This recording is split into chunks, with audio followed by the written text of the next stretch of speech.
Hello everyone, कैसे हैं आप लोग। मैं हूं आपका डॉक्टर गौरव सर। मैं आपको यहां पे रेडियंस क्लासेस में बायो पढ़ाऊंगा। तो आप सभी का स्वागत है रेडियंस क्लासेस में। मैं आज टॉपिक जो स्टार्ट कर रहा हूं उसका नाम है cell the unit of life. अब मैं आपको एक्सप्लेन करूंगा सेल क्या होता है। तो बच्चों, सेल क्या होता है? तो सेल कुछ ना कुछ तो होता है जो कि कई सारे सेल मिल के टिश्यू बनाते हैं। कई सारे टिश्यू को अगर मिला दिया जाए तो वो ऑर्गेन बनाते हैं। कई सारे ऑर्गेन को मिला दिया जाए तो वो ऑर्गेन सिस्टम बनाते हैं। ऑर्गेन सिस्टम का एग्जांपल जैसे कि हमारा डाइजेस्टिव सिस्टम हो गया, एक्सक्रीटरी सिस्टम हो गया। अच्छा सर, तो ठीक है, ऑर्गेन सिस्टम समझ में आ गया। इससे हम क्या समझे?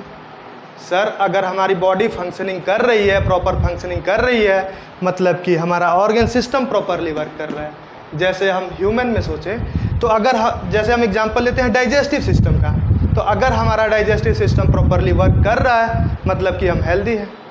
अगर कोई प्रॉब्लम आ गई डाइजेस्टिव सिस्टम में या कोई प्रॉब्लम आ गई एक्सक्रीटरी सिस्टम में और वो बहुत ज़्यादा बढ़ गई तो हो सकता है हमारी डेथ भी हो जाए।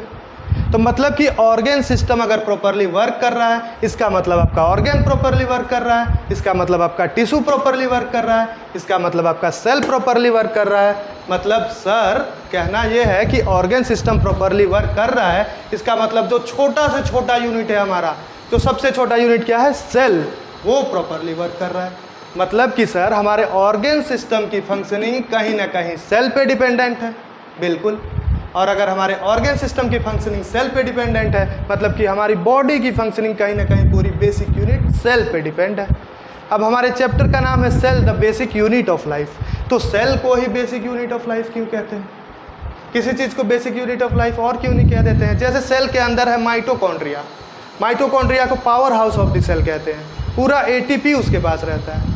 क्लोरोप्लास्ट, क्लोरोप्लास्ट को किचन ऑफ द सेल कहते हैं। पूरे सेल के लिए खाना बनाता है। सोचिए कितना इंपॉर्टेंट फंक्शन वो कर रहा है। फिर भी हम basic unit of life cell को क्यों कहते हैं, माइटोकॉन्ड्रिया या क्लोरोप्लास्ट को क्यों नहीं कहते हैं? आपके मन में क्वेश्चन ये आना चाहिए।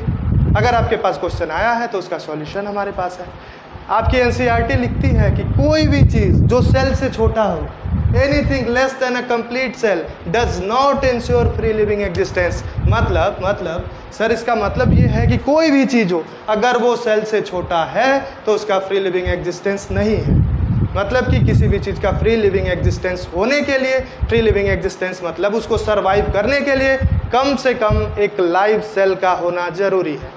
कम से कम एक लाइव सेल का होना ज़रूरी है। जैसे आपने सुना होगा कि ऑर्गेनिज्म दो तरह के होते हैं।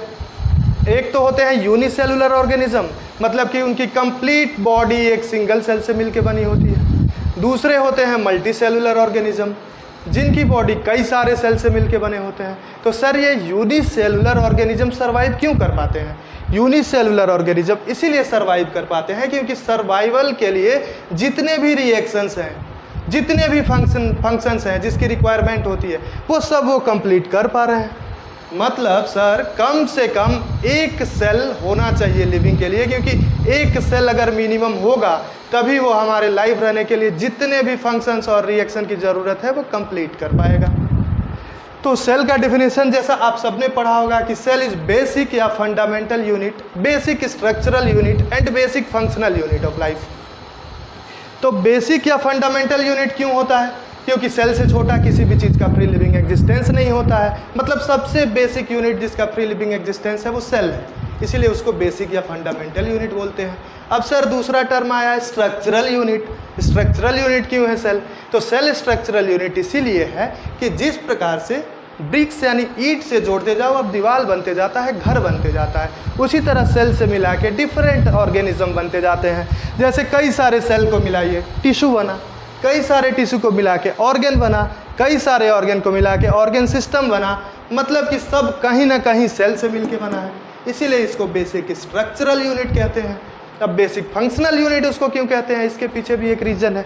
मैंने आपसे जस्ट अभी थोड़ी देर पहले बताया कि अगर हम लोगों का level organ system level of organisation है।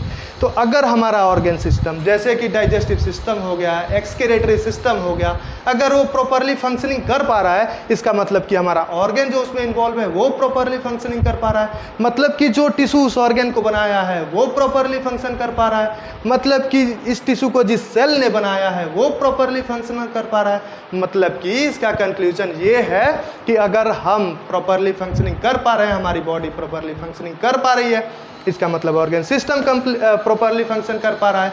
और इसका सिंपल सा मतलब है कि जो हमारा बेसिक यूनिट है सेल, वो प्रॉपरली फंक्शन कर पा रहा है। तो 3 चीज़ें मैंने आपको बताया कि सेल हमारा बेसिक या फंडामेंटल यूनिट क्यों होता है, बेसिक स्ट्रक्चरल यूनिट क्यों होता है, और बेसिक फंक्शनल यूनिट क्यों होता है। समझ आया कि नहीं? अरे बोलो हाँ या ना, कमेंट बॉक्स में लिख देना। चलो, अब तो सर सेल का डिफिनीशन हो गया, समझ में आ गया। अब सर एक बार सेल का स्ट्रक्चर बना के दिखा दो। चलो मैं आपको सेल का स्ट्रक्चर बना के दिखा देता हूँ, सेल क्या होता है, कैसे होता है।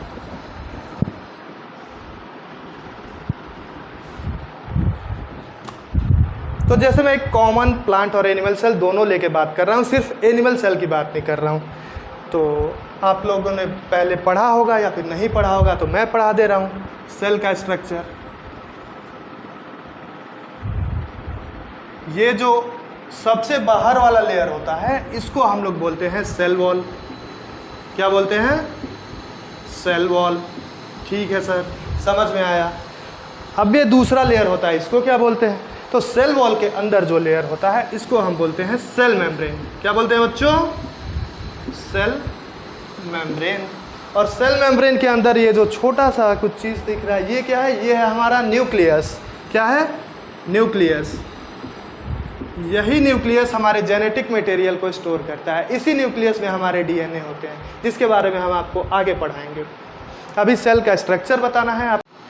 हाँ, तो मैंने आपको बताया सबसे बाहर वाला जो लेयर होता है वो होता है सेल वॉल, उसके अंदर होता है सेल मेम्ब्रेन, और ये जो अंदर छोटा सा स्ट्रक्चर है इसको हम बोलते हैं न्यूक्लियस, जिसमें कि हमारा जेनेटिक मटेरियल डीएनए होता है।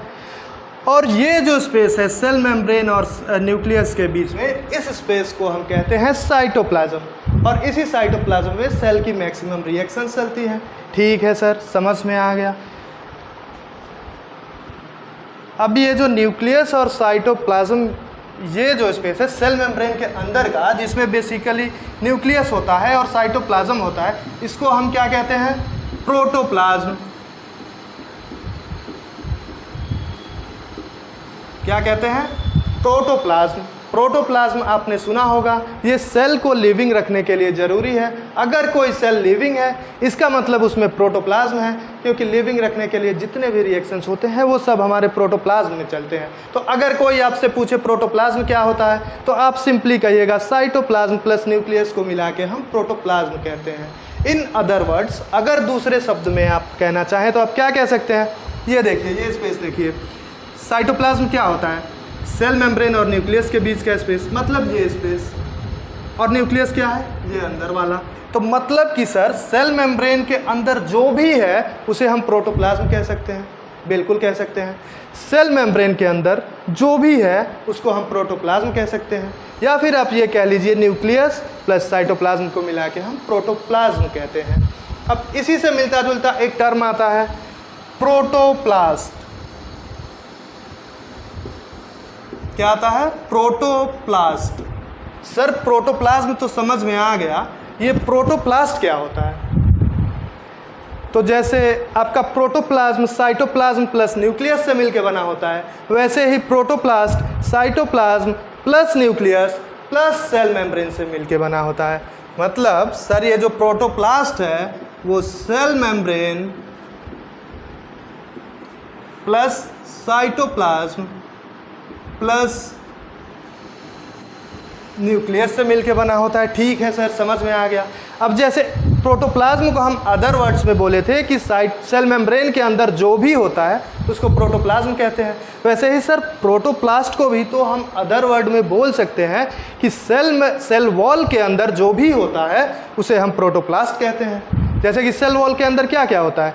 Cell membrane, cytoplasm and nucleus. तो मतलब कि protoplast cell membrane plus cytoplasm plus nucleus से मिल के बना होता है, जिसे दूसरे शब्द में हम कह सकते हैं कि किसी सेल में से अगर सेल वॉल को हटा दिया जाए तो उसके अंदर जो भी बचता है वो प्रोटोप्लास्ट होता है। आज के लिए इतना ही। Thank you.